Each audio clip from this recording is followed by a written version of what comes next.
Hi there, fight fans. Time for the weekly video. I know I normally regale you for the first 2 or 3 minutes with tales of how the weight loss and the dieting's been going.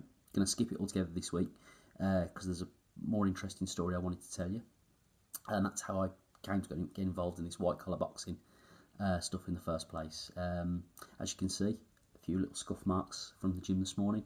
My sparring partners were in unforgiving mood, and they punished my inadequacies quite ruthlessly, but that's fine. It's all good practice. Getting punched in the face is going to be a big part of what I've got to learn to cope with over the next few weeks and months. So better to get it out of the way now than find out on fight night that you can't take a punch and have it be a short night's work. So thanks lads for your generosity this morning. You know who you are.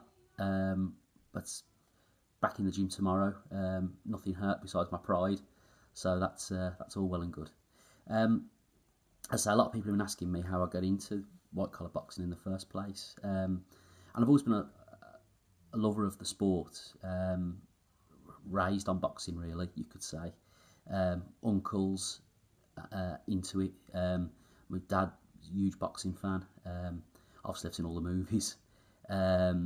But you know, it was a real treat in our house on a Saturday evening to be able to watch the big fights live on ITV. Going back a bit now, but these were the fights from the sort of the Ben, Eubank, Watson, Collins era. But obviously, as you get a bit older, then obviously Mike Tyson got out of prison, so he had some interesting fights as well in the tail end of his career. And it was difficult not to be swept up in the whole thing, to be honest with you.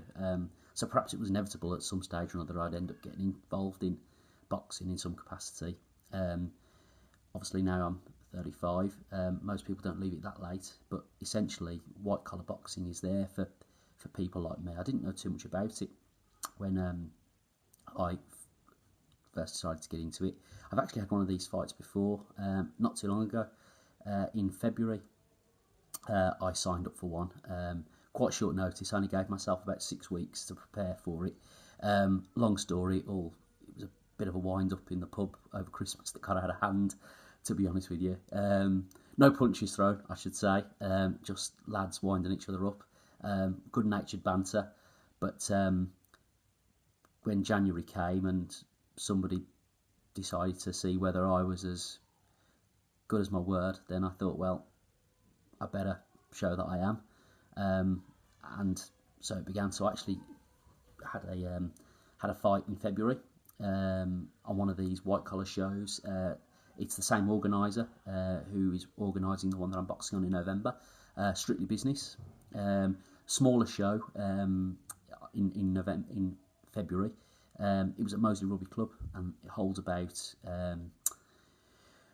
300 or 400, I believe, and it was a full house that night. Some really talented fighters on the card, some really good fights, a lot of value for money had by everybody, I think, and a really good post-New Year sort of blues event. I'm just going to show you the footage now on the video, so you can see how I got on. As you'll shortly see, it was quite a long night's work. The guy I was fighting, a guy called Rich, it was his first fight as well. But he's a much more talented fighter than I am, and he was better prepared, slightly bigger than me, well, certainly taller. I was probably certainly heavier on the scales, not in a way that was necessarily to my advantage either, it has to be said. But despite the fact that I was probably well beaten on the night, I think it's fair to say, you're going to watch the video now, so form your own views, but I was well beaten on the night, but I went out bloodied but unbowed, I hoped, at least. Certainly the way I remember it, but then after a few bangs on the head I didn't remember a whole lot, I think it's fair to say. It's completely fair to say that the image I had of walking out into the ring more than lived up to expectations. It's anybody who's got ambitions, just it's on their bucket list things to do, walk out to their favourite song or whatever into the ring and duke it out for a few minutes. It's white collar boxing is certainly the thing for you. It is really, it's amazing. There's no other way to put it. and I think I more or less decided there and then, even though I was well beaten and a bit of a mess, it's fair to say afterwards, that I was going to have another go at it. For starters, I didn't want my boxing record to read 001 for the rest of my life. At least wanted the opportunity to make that 002. So at least I wasn't a one-hit wonder. But it was an amazing night. Extremely well organised. I know a lot of people sort of latch on to the fact that white collar boxing is unregulated, and I think from promoter to promoter, the standard of infrastructure around the fight, the medical care and stuff would vary. But I have to say, on the promotion that I fought in February, I found the medical care to be absolutely first class. Both before the fight, when being weighed in and you're being briefed by the medics, and afterwards, obviously I lost the fight, and because we were both heavyweights, I shipped quite a few really good shots, as you're watching now, and you can probably see. But the medics really looked after me afterwards. I was fine. I mean, it was in no sense a medical emergency or anything. But obviously, when you've got two big guys knocking lumps out of each other, you just got to be extra careful, and the medics on the scene really were. So that's something, a point I think that's important to make, is because to people who don't necessarily understand the culture of boxing and white collar boxing, I think it's important to know that it's not just a blood sport for thugs and retired football hooligans. It's really a legitimate sport, and it's kind of a team sport as well. When I arrived, I didn't expect that there'd be quite the team atmosphere in the red corner, in the red changing room, as there was. I just thought it'd be a lot of individual boxers just keeping themselves, keeping their heads down. I didn't realise at that point that the lads had been training together and had been split into teams very early on. So all the guys from the one gym boxed on the one team, and all the guys from the other gym boxed on the other team. And there just was a great sense of camaraderie in there. And I'm hoping to pick that up when they start the training camp for the November show. Meet up with the guys and do my training as part of a team. Which, if you're from a team sport like I am, that really is important. It really is very good. The fight itself, obviously, once I actually didn't know who I was fighting until I got to the venue, and a quick Facebook search, once I knew the guy's name, didn't actually tell me too much more than I knew already. It's only really when we were squaring up in the ring that you had time to think, right, how am I going to tackle this problem? And he was a big guy, Rich, very nice guy. I have to say, he had some really kind words for me afterwards. We actually bumped into each other in the car park. Didn't see too much of each other immediately after the fight, because we were both doing our own thing, just getting cleared by the medics and just seeing friends and family and that sort of stuff. But actually, while we were waiting for cabs, he spotted me and he made a beeline straight for me, and I was really pleased to hear from him, because I'd meant to seek him out and shake hands in the traditional fashion. So glad I got the chance to do that, and we exchanged some nice messages over Facebook. Over the following days, he checked up on me to make sure I was all right, which I'm happy to report I was.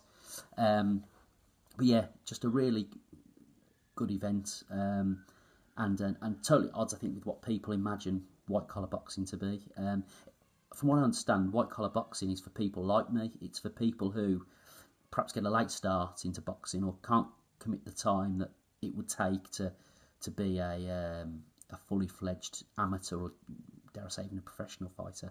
It really is for part-timers, people who might otherwise consider themselves over the hill, or who are looking to take on a new challenge. And I certainly considered myself to be in that category. Lots of guys train for about 2 years before they ever have their first white collar boxing fight. I truncated that shortly just because I wanted to get in there and show that I had the bottle to see it through, having talked it up a lot over the previous few weeks, and it was there for that, and it really is superb. 3 rounds of 2 minutes, so it's short and sweet, but it needs to be when you're not dealing with full-time athletes. The referee who was there that night really looked after all the fighters. which was great. A very qualified guy. Again, I can't say enough good things about how the event itself was organised. My strategy, I think, on the night was just to hang in there. Once I clocked what I was up against, my strategy was just to hang in there and hope that the guy would tire, Rich would tire by the end of each round, and that I could finish each round strong. Didn't really happen that way because Richard trained really hard and he was able to go for the full 2 minutes. So I never really, every time I felt like I was just starting to exert a little bit of pressure, the bell would go, and that would be it. And Richard catch his breath, and then he'd come back out, and there'd be more of the same.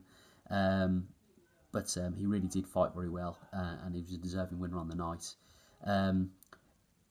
Because it was a heavyweight fight, it although we certainly weren't the two most talented boxers on the bill, not by a long chalk, but because we were heavyweights, the atmosphere on the night visibly went up when we were doing our ring walks.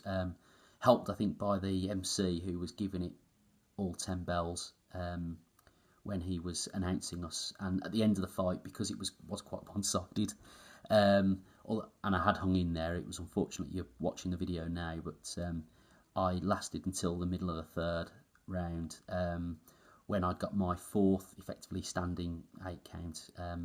They don't wait for knockdowns in white collar boxing, but it looks like you're out of your depth or you can't defend yourself.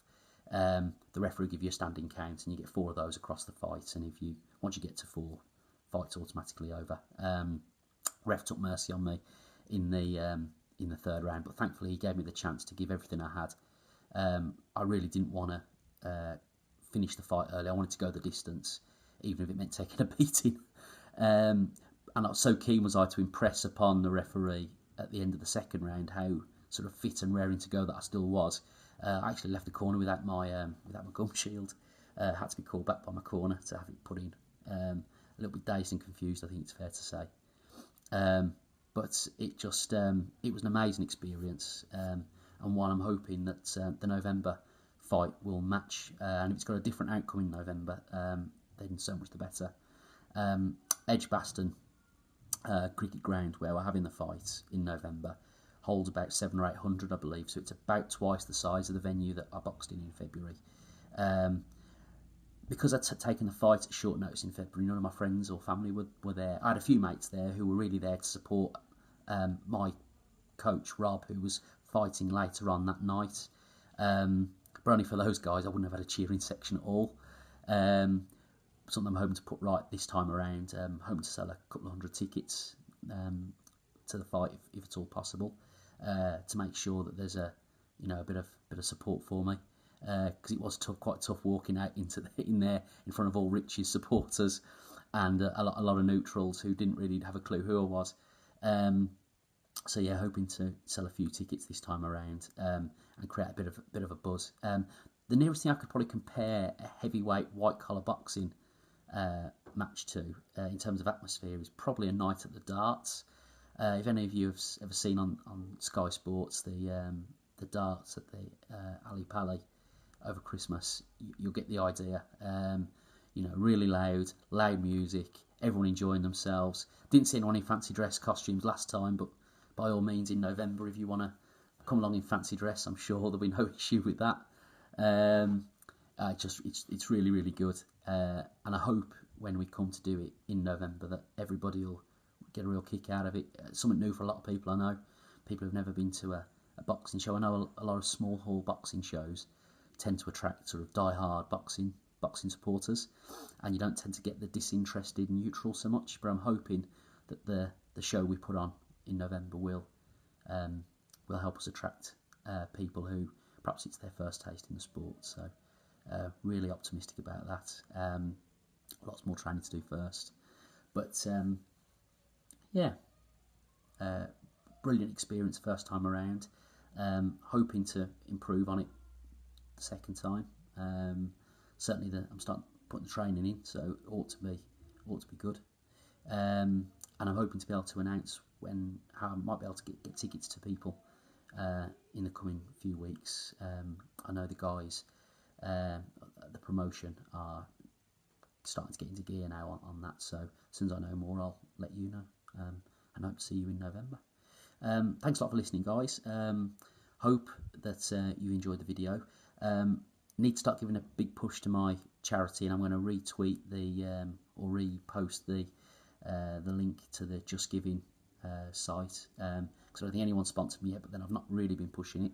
So I do hope you'll start to come on and sponsor me, all for the good of the charity. I've been to the hospital now, the Birmingham Children's Hospital, and met a very nice lady there who showed me around and showed me where the money would potentially be going. So I'll share that video with you probably next week and do a bit of work on that, just so that you can sort of see where the sponsorship money is going and how important it is to the cause and to the young children who need the critical care ambulances to get quickly from A to B and receive the best medical care they can while they're in transit. So try and let you know more about that next week. But until then, have a great weekend. I know it's the last weekend of the summer holidays, so I hope you've had a good one.